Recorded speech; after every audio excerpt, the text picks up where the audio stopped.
Picnic মানে শুধুই খাওয়া দাওয়ার মজা নয়, তার সাথে রয়েছে খেলা। তো যথারীতি ওখানে গিয়ে সবাই পৌঁছানোর পরে শুরু হয়ে গেছিলো খেলা।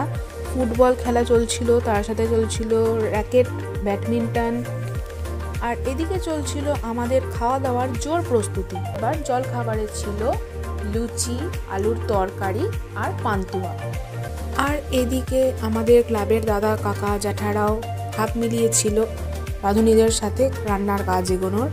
যদিও প্রতিবারই এটা হয়, আর অবশ্যই আমরা সারা বছর সবাই ওয়েট করে থাকি কবে পিকনিকের দিনটা আসবে।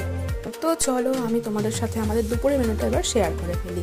দুপুরের মেনুতে ছিল ভাত, ডাল, ঝুড়ো আলু ভাজা, তার সাথে পাঁপড় ভাজা, বেগুনি, মাছের মাথা দিয়ে বাঁধাকপির তরকারি, আর পাঁঠার মাংসের লাল লাল ঝাল ঝাল কারি, আর শেষ পাতে বাঙালির অতি প্রিয় খাবার চুনো মাছের অম্বল।